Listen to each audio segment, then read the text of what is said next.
Imagine standing in a desert 40 days without food, your body weakened, your stomach empty, and then in your most vulnerable moment, a voice whispers, "Why suffer? You have the power. Turn these stones into bread." What would you do? This is not a story about resisting a meal. This is the moment when Jesus revealed the greatest secret about human existence, a secret that once understood changes everything about how you experience life itself. My friends, we gather here today not merely to discuss an ancient scripture, but to penetrate the living truth that Jesus demonstrated in that wilderness moment when he said, "Man shall not live by bread alone, but by every word that proceedeth out of the mouth of God." Something happened in consciousness that reverberates through time into this very moment. Let us be still and contemplate what actually occurred. The nature of true hunger. Jesus had fasted 40 days. The body was making its demands known. And into that physical hunger came temptation in its most reasonable form. "If thou be the Son of God, command that these stones be made bread." Notice the subtlety here. The temptation was not to do something obviously wrong. It was to use spiritual power for material satisfaction. It was to let physical need determine spiritual action. It was to live from the outside in rather than from the inside out. And what happened when Jesus refused? He didn't simply resist bread. He revealed a principle of existence that most of humanity has yet to discover. There is a hunger in you that bread can never satisfy. There is a substance that feeds consciousness itself. There is a life that transcends the biological organism. When you live by bread alone, and by bread we mean all material things, all external circumstances, all physical conditions, you place yourself at the mercy of an ever-changing world. You become a beggar forever dependent on what comes from outside yourself. Your peace depends on your bank account. Your joy depends on other people's opinions. Your security depends on circumstances you cannot control. This is not living. This is mere survival. The word is substance. But Jesus spoke of something else. Every word that proceedeth out of the mouth of God. What is this word? Is it sentences in a book? Is it commandments on stone tablets? No, my friends. The word is the creative principle of the universe expressing itself. It is the divine idea. It is truth revealing itself in consciousness. It is the still small voice that speaks in silence. It is the presence of infinite intelligence and love at the center of your being. When Jesus said we live by this word, he meant that consciousness fed by spiritual realization is self-sustaining. It has its own supply. It has its own source. It is not dependent on external conditions because it draws from an infinite wellspring within. This is why the mystics of all ages have known periods of illumination where they needed neither food nor sleep, where they felt sustained by something beyond the physical. They were living by that word. They were drawing on a substance that the material senses cannot measure, but that consciousness knows more real than bread. The great discovery. What happened when Jesus made this declaration? He discovered, or rather he demonstrated, that you are not merely a body requiring feeding. You are consciousness itself, and consciousness requires truth the way a body requires food. Think of your own experience. Have you not known moments when an idea illuminated your mind and you felt more nourished than by any meal? Have you not experienced times when understanding dawned and strength returned to you, though nothing in your external circumstances had changed? Have you not felt the presence of love or beauty or truth, and known yourself to be more alive than when surrounded by material abundance? This is living by the word. This is drawing on inner resources. This is the self-sufficiency of spirit, the practical application. Now, someone might say, this is beautiful mysticism, but I still need to eat. I still have bills to pay. I still live in a material world. Yes, and so did Jesus. He didn't stop eating after the temptation. He didn't tell his disciples to abandon their nets and starve. He lived in the world, used material things, broke bread with his followers. But, and here is the crucial point, he was not dependent on them. He was not enslaved by them. He did not live by them alone. His consciousness was anchored in something deeper, something that no circumstance could touch. And because of this inner anchoring, something miraculous happened. In his outer experience, provision appeared. Needs were met. The material world responded to his consciousness of spiritual abundance. 5 loaves fed 5,000 because one consciousness knew that supply is infinite. This is the great secret. When you stop living by bread alone and begin to live by the word, by truth, by spiritual consciousness, by awareness of the infinite presence within you, your relationship to the material world transforms. You use it, but it doesn't use you. You enjoy it, but you're not dependent on it. You work with it, but your life doesn't rise or fall with it. Your wilderness moment. Each of you faces your own wilderness temptation. It comes in different forms, but the essence is the same. Will you live by bread alone, or will you discover the word that sustains consciousness? Perhaps your wilderness is financial difficulty, and the temptation is to compromise your integrity to obtain security. Perhaps it's loneliness, and the temptation is to accept relationships that diminish rather than enhance your soul. Perhaps it's fear of scarcity, and the temptation is to hoard, grasp, manipulate, control. In each case, you are being asked the same question Jesus faced. What is your source? What sustains you? What is the foundation of your existence? When you answer bread alone, when you say that your life depends entirely on external circumstances, you condemn yourself to perpetual anxiety. The bread can always be taken away. The circumstances can always change. The material supply can always fail. But when you answer the word, when, you discover that there is a consciousness within you fed by truth, by love, by infinite intelligence. You find an unshakable foundation. You discover a supply that cannot be depleted. You know a presence that circumstances cannot touch, the transformation of experience. What happened when Jesus said these words was not merely that he resisted temptation.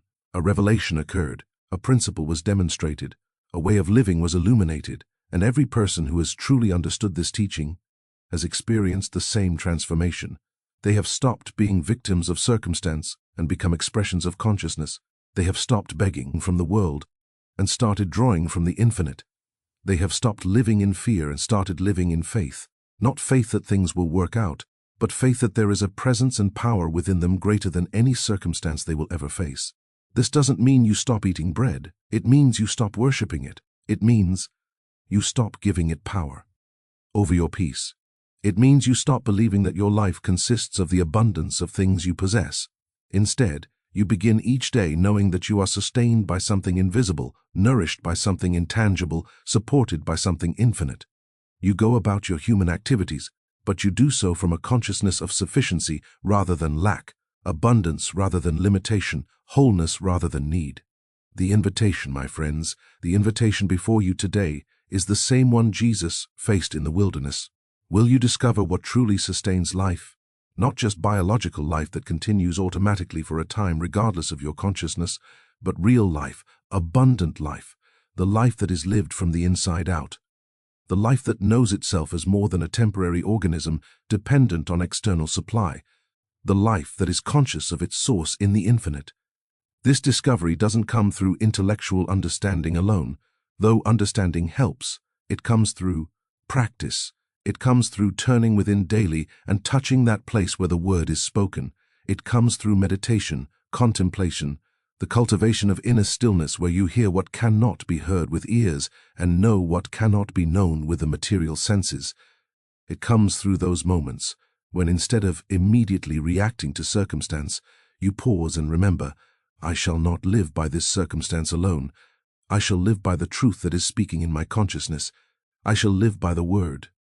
What happened when Jesus said, man shall not live by bread alone? The universe revealed its secret. You are more than you appear to be. You have access to infinite resources. You are sustained by something that circumstances cannot touch. You are consciousness itself, and consciousness fed by truth is self-sufficient. This is not just an ancient teaching. This is a present possibility. This is available to you now in this moment as you contemplate these words. Will you live by bread alone, always dependent, always anxious, always at the mercy of change? Or will you live by the word, discovering in your own consciousness that there is a presence, a power, a principle that is with you always, sustaining you, guiding you, making all things new? The wilderness awaits your answer. The stones are before you, and the word is speaking in the silence of your own heart. Let those who have ears to hear hear. The temptation reveals true hunger. Jesus' response to Satan in the wilderness demonstrates that physical sustenance alone leaves the soul empty. Humanity's deepest hunger is spiritual. The word is living substance. Every word that proceeds from the mouth of God is not mere philosophy, but actual spiritual nourishment that sustains consciousness at a level bread cannot reach. Material dependency versus spiritual self-sufficiency. When we live by bread alone, we become slaves to circumstances. When we live by spirit, we find an inner supply that external conditions cannot diminish. The testing of consciousness, the wilderness, experience, symbolizes those moments when material resources fail us, forcing us to discover whether we have cultivated an inner life or merely an outer existence. Transcendence through realization. Jesus didn't deny the body's need for bread. He revealed that consciousness fed by truth transforms even our material experience, making us whole rather than merely full. The temptation reveals true hunger. In that wilderness moment, 40 days into his fast, Jesus faced something far more profound than physical hunger. The temptation that came to him was not merely about bread. It was about the fundamental question of human existence. What truly sustains life? Satan's suggestion to turn stones into bread appear reasonable, even compassionate. After all, the body was hungry. The stones were there. The power was available. Why not satisfy a legitimate need? But Jesus saw through the appearance to the principle underneath. He recognized that to live by bread alone, to make physical satisfaction the goal and measure of life, was to reduce human existence to mere biological survival. It was to place consciousness at the mercy of circumstances, to make happiness dependent on external conditions, to establish a pattern of living from the outside in, rather than from the inside out. The deeper hunger Jesus identified was the hunger of consciousness itself. Every human being experiences this, though most cannot name it. It's the restlessness that remains, even when the stomach is full. It's the emptiness that persists despite material abundance. It's the longing that no possession can satisfy, no achievement can fulfill, no relationship can completely fill. This is the soul's hunger for its source. Consciousness seeking conscious contact with the infinite, the spirit within yearning for recognition and realization. When Jesus refused to turn stones into bread, he was not denying the body's legitimate needs. He was establishing a hierarchy of values, a recognition that man is more than flesh, life is more than metabolism, and existence is more than a series of physical satisfactions. He was declaring that there exists a substance, a nourishment, a reality that feeds something deeper than the stomach. It feeds consciousness itself, and when consciousness is truly fed, everything else falls into proper place and proportion. This temptation reveals to us our own condition. How often do we seek to satisfy spiritual hunger with material bread? How often do we try to fill the emptiness within with things from without? How often do we mistake the symptom for the disease, seeking more ions, more experiences, more stimulation, when what we truly hunger for is meaning, purpose, connection with something infinite and eternal? The word is living substance. When Jesus spoke of every word that proceedeth out of the mouth of God, he was not referring to sentences in Scripture or commandments written on tablets. He was pointing to something far more dynamic and immediate, the creative principle of the universe, expressing itself in consciousness. This word is not something you read, it is something you experience. It is not information, it is illumination. It is not concept, it is contact with reality itself. In the mystical understanding that Goldsmith taught, the word is the divine idea, making itself known in individual consciousness. It is truth revealing itself. It is the infinite intelligence communicating its nature to the receptive soul. It is that moment of inner knowing when something clicks into place, when light dawns in the mind, when you suddenly see what you couldn't see before, understand what was previously mysterious, and know what no one had to teach you. This word is living substance. It actually nourishes consciousness the way bread nourishes the body. When a truth is realized, not merely believed or accepted intellectually, but actually realized in consciousness, something happens. Strength returns, peace descends, clarity emerges.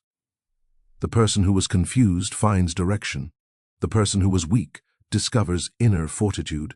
The person who is anxious knows sudden calm. This is not psychological, it is ontological. Something real has happened at the level of being itself. The mystics of all traditions have known this. They speak of being fed by silence, sustained by meditation, nourished by the presence of God. They describe periods of illumination when physical needs seemed to fade in importance, when they felt held and sustained by something that had nothing to do with material circumstances. They weren't hallucinating or deluded. They were experiencing what Jesus described: life sustained by the Word. This Word proceeds continually from the mouth of God, which is to say, from infinite intelligence, from the creative source, from the divine principle that underlies all existence. It is always speaking, always available, always offering itself to consciousness. But it must be heard, it must be received, it must be recognized. This requires a different kind of attention than we normally employ. It requires interior listening, the cultivation of inner stillness, the practice of contemplation. When you begin to live by this Word, you discover that you have access to a supply that circumstances cannot interrupt, a resource that the world did not give, and therefore cannot take away, a foundation that remains stable regardless of external turbulence. This is not theory. This is demonstrable experience available to anyone willing to turn within and cultivate the consciousness that hears and receives the Word. Material dependency versus spiritual self-sufficiency. The fundamental choice that Jesus presented in the wilderness is the same choice every human being faces daily. Will you live in dependency on external circumstances, or will you discover the self-sufficiency of spirit? This is not about whether you use material things. Of course you will. It is about whether material things use you. It is about where your consciousness is anchored, what your sense of security rests upon, what you believe ultimately sustains and maintains your existence. When consciousness lives by bread alone, it establishes a pattern of perpetual dependency. Your peace depends on your bank balance. Your joy depends on other people's behavior. Your security depends on circumstances you cannot fully control. Your sense of worth depends on achievements that can be lost. Your confidence depends on conditions that constantly change. This is not freedom. This is bondage. You have made yourself a prisoner of circumstance, a slave to externals, a victim of whatever changes the world brings. Consider how this plays out in daily experience. The person living by bread alone constantly checks external conditions to determine their internal state. Good news arrives and they feel temporarily elated. Bad news comes and they sink into anxiety. A compliment lifts them up. Criticism casts them down. Financial gain brings relief. Financial loss brings fear. Their entire emotional and spiritual life is at the mercy of an ever-changing world over which they have limited control. But spiritual self-sufficiency offers something entirely different. This does not mean isolation from the world or independence in the sense of needing nothing. It means discovering that at the core of your being, there exists a source, a presence, a reality that external circumstances cannot touch. It means finding that there is something in you that remains when everything else is stripped away. It means knowing yourself as consciousness anchored in the infinite rather than as a body dependent on the finite. Jesus demonstrated this self-sufficiency throughout his ministry. He moved through favorable and unfavorable circumstances with equal poise. He was not elated by success, nor devastated by opposition. Snorts, he spoke with authority that came from within rather than from external validation. He possessed an inner calm that circumstances could not disturb. He had access to a supply that didn't depend on human goodwill or material resources. This wasn't because he was divine and you are not. It was because he had discovered what is true for all: consciousness. The infinite is your source. When you begin to live from is realization, a profound shift occurs. You still engage with the material world, but you're no longer enslaved by it. You still work, plan, and use practical wisdom, but your fundamental sense of security rests on something deeper. You discover that there is a presence within you that can sustain you through any circumstance, guide you through any difficulty, and maintain you regardless of external conditions. This is not belief. This is the actual discovery of spiritual self-sufficiency, the testing of consciousness. The wilderness experience that Jesus endured is not merely a historical event that happened to one man 2,000 years ago. It is a universal pattern, a recurring theme in the spiritual development of every soul. The wilderness represents those moments when our material resources fail us, when our usual supports are removed, when we can no longer rely on external circumstances to sustain us. These are the moments that test whether we have cultivated an inner life or merely maintained an outer existence. Every person encounters their wilderness. It may come as financial crisis when the resources you counted on disappear. It may come as health crisis when the body you took for granted fails you. It may come as relational crisis when the people you depended upon leave or betray you. It may come as existential crisis when the meanings you lived by suddenly seem empty and the purposes you pursued seem meaningless. In each case, the same question arises: what sustains you when the bread fails? This testing is not punishment, it is opportunity. It is the universe's way of forcing us to discover whether we have anything more than bread to live by. When everything is going well, when circumstances are favorable, when resources are abundant, it's easy to believe we are spiritual. But the wilderness reveals what we actually rely upon. It strips away the superficial and shows us the foundation we've built upon. Have we built on rock or on sand? Have we cultivated inner resources or merely accumulated outer ones? The temptation in the wilderness always appears reasonable. Turn the stones to bread. Why not? Use your power to make yourself comfortable. Employ your abilities to escape the difficulty. Compromise your principles just this once to get through the crisis. The temptation is to abandon the inner work in favor of immediate outer relief, to trade spiritual development for material comfort, to live by bread alone because bread at least addresses the pressing need.